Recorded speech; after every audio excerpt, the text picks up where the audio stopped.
Well, it's not a good day, I can promise you that. But it's a good day if you look at, well, we're going to straighten it up. And the future absolutely is going to be better than today. It may still not be perfect, but we're going to try to make it as close to that as we possibly can. Not a good day today.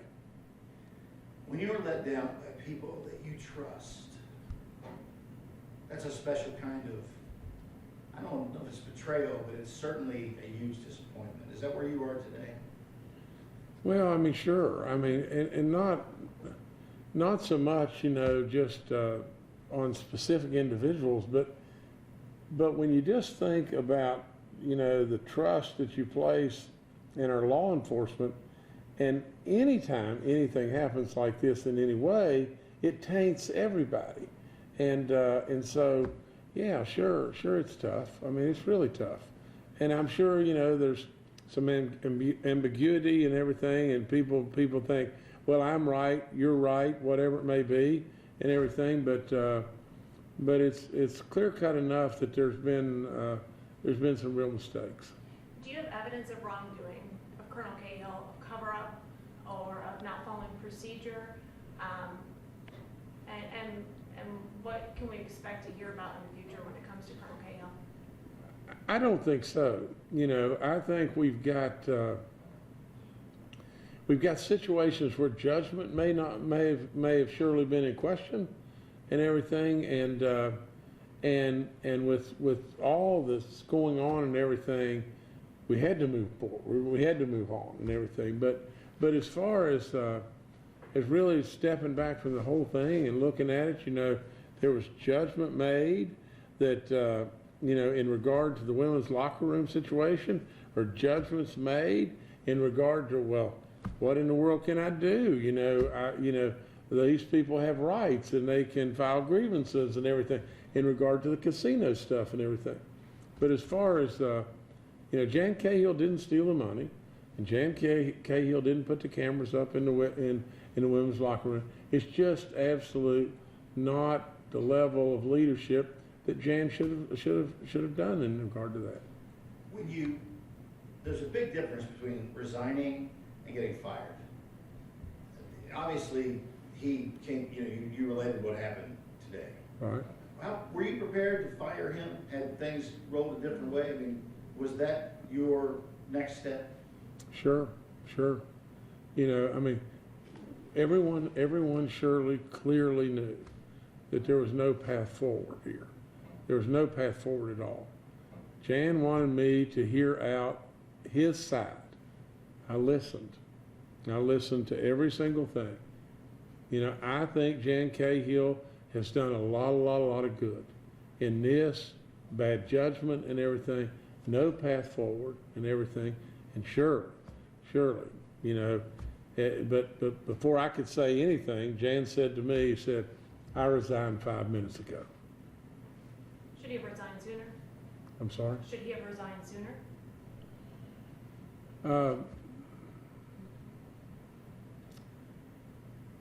I am far enough removed from the situation that's a tough question for me to answer. For what I know, if it had been me, I would have. You know, and you guys know me, that I don't dodge anything, you know, and I try to answer as honestly as I possibly could. But in that, I give proper respect to the fact that I didn't know all the stuff that Jan Cahill knew, and so he had to make his decision. I have a question for you, but I want to ask you, Brian, I don't know if you can answer this or not, but we received a statement from the governor's office that you had spoken with the colonel about a specific situation in Mardi Gras Casino. He said that was not true, that he was never given direction by the administration and wasn't told what to do from the administration in that instance.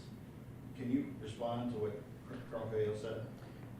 And I had that conversation with the governor today. I think he has affirmed my version of the conversation, and as he asked for my advice. And my advice was, if by the time the sun goes down today, these two individuals would not be state troopers anymore. I then left the decision making, though, to him as the agency head. He chose not to take my advice, and you know, that's the consequences. But I did not instruct him, go fire these two individuals. He asked what I would do, and I told him what I would do. Does his reaction to that situation paint the picture of Jan Cahill as he stands today? The way he responded and said, he may have couched his words, but he certainly gave a different picture than what was represented by that statement. Well, I stand by the conversation that I had with him and the advice I gave him. I think the governor and I had a conversation today. He acknowledged that my version of giving advice, that I did not tell him to fire anyone, and I didn't, and I never said I did. And let me, Thank you, man. You're welcome. I can move around next time. You know, I can add this to that. Today, Jan said exactly the truth, exactly what Brian is saying. He said, he told me, he did not tell me to fire him. He told me that absolutely, that these people would be gone by sundown, if it were him. Jan says, I've got to follow procedure. And these people have rights, and they can file grievances and this and that and everything else. And before we got into any of that, I can't stop somebody from retiring and everything. And so that's Jan's, and that's Jan's words, and I think we respect that, and we move on. There might be a fear by the public that the fact that evidence was destroyed, and you talked about that very candidly today, Right. that evidence was destroyed in this case, and it's perhaps been destroyed in other cases. And I wonder what you found as far as that is concerned, and what you want people to know moving forward, and what message you have to troopers as well. I don't have any reason to believe that evidence is being destroyed in other cases. Not at all. I have all the confidence in the world that it's not.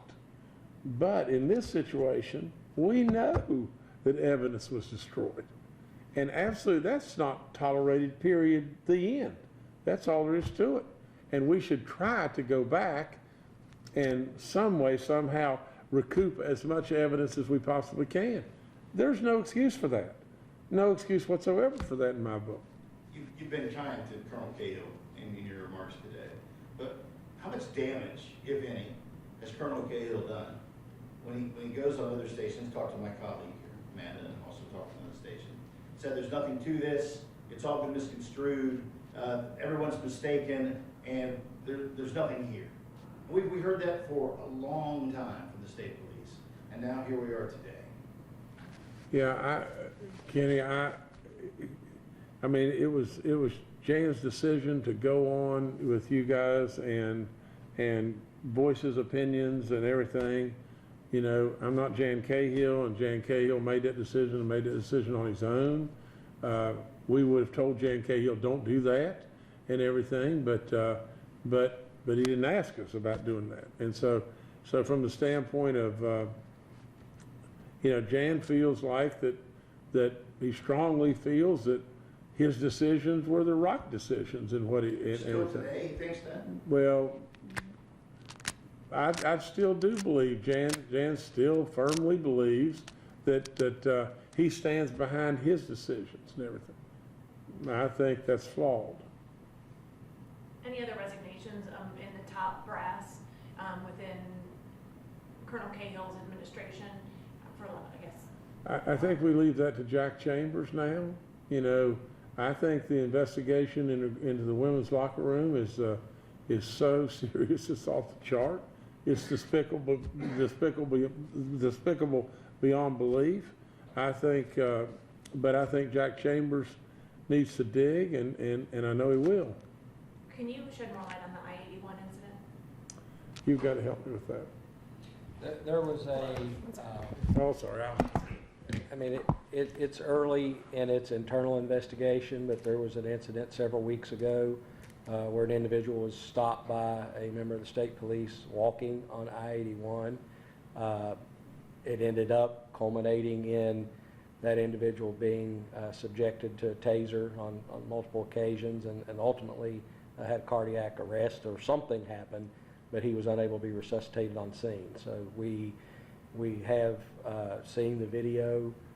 There's been some autopsy photos provided. Now, to be clear, the governor's office did not maintain possession of that evidence, so we're not going to be providing that.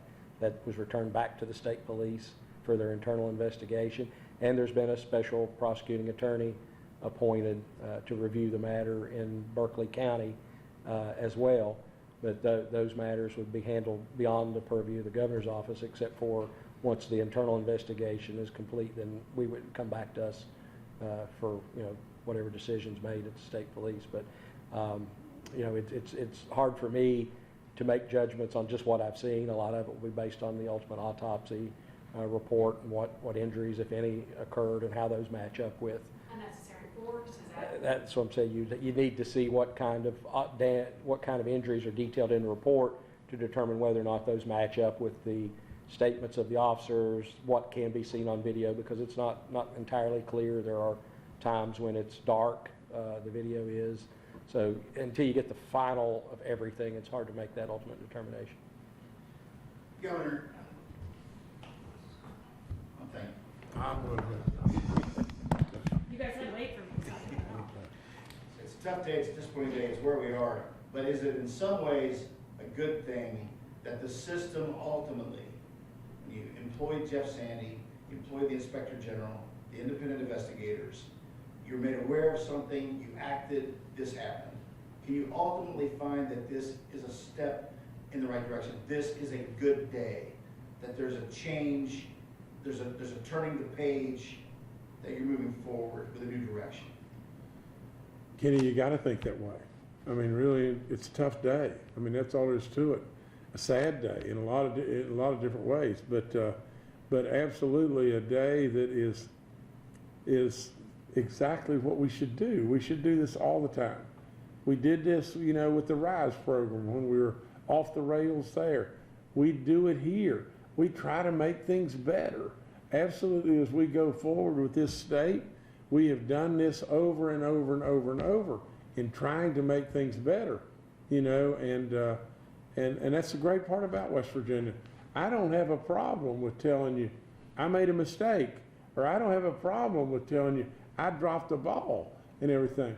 In this situation, there wasn't a mistake made on my end, and I sure as the Dickens didn't drop the ball, but when I do, or our agencies do, I want to fix it.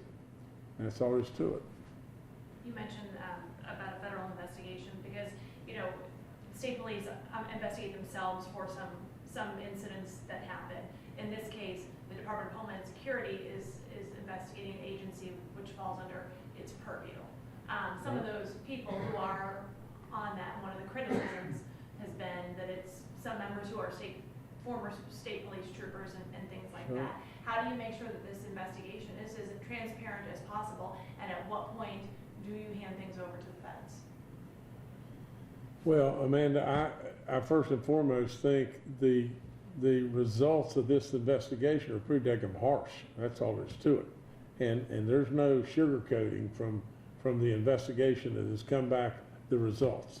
From the standpoint of feds wanting to look over our shoulder and give advice or do the investigations themselves and everything, I welcome it. I welcome it in every way, because I want us to be exactly that, completely transparent. And if we've made mistakes, and that's why I said in my life, and I believe it's the same in yours, if you had made a mistake, you would say, I made a mistake. I would too. In this situation and everything, people absolutely cling to the fact that they think they did stuff right and everything. We do an investigation that says, no, it wasn't right. And then you act. Has anyone come forward and said, I screwed up? Not to my knowledge. Do we need a cultural change in the state police? We train them in a paramilitary style, which is great if you're going to war, not so great if you're pulling somebody over for speeding. You want people to be tough. They have to be tough. They go into dangerous places. But are we going to make shifts at the base with the recruits that are coming in?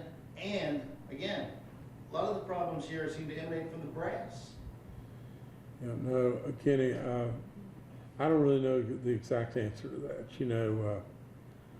To be perfectly honest, they gotta be really tough. And they've gotta be really confident. At the same time, I would a whole lot rather have them tough and confident than just not very tough and not very confident and making a lot of mistakes and everything. You know, it's a tough call. It's really a tough call. But we've got to be able to leave that to the experts, that the experts will absolutely cut that fine line where it needs to be cut. And really right now, it probably needs recut a little bit. Do you foresee a culture? One of the things that Colonel Cahill said multiple times was that these are anonymous letters. People are not signing their name to them, calling them poison pen letters. Is there a process in place, and is there a culture where people who see wrongdoing and they're within their organization feel comfortable coming to their supervisors and their superiors? Obviously there isn't in some way respect, because there are anonymous letters popping up. So how do you fix that immediately? Well, we should all feel comfortable coming and reporting wrongdoing. No question we should feel comfortable doing that. The problem that you run into is you open 18 floodgates and you don't have the people to be able to evaluate what's legitimate, what's not legitimate, and before you know it, you've got a real mess on your hands. I'd say just give us a little time. Give us a little time. We'll make real improvements. I'll promise you that. We'll make real live improvements. We won't make it perfect, but we'll make it a lot better. Anything else that you guys would like to add or that I might have missed? When will we be able to see the report? I'm sorry, I had a couple audio issues, so. You know, I don't know that the final report will be given out, as it's an investigative report, until at some point everything's been resolved. Then it's potential. Those things that might be referred for criminal matters, we won't, you know, those will be then in the possession of authorities. We won't be able to give those out unless they approve that. no, wait, put this in. Okay. Now, I got something else to say. I was getting hurt a bit. I didn't know this was happening today. No, we didn't know it was coming today. Yeah, right. No, he really. Jim didn't know it was coming. Yeah, that's what I mean. So he didn't. So let's talk to him first. We'll get Yeah, Okay. yeah. He showed up for work this morning without notice. So He was deputy director of county Yeah. police. Yeah. She was my COVID buddy. Well, I was available. He's a great. Can I meet him? So what? I was available.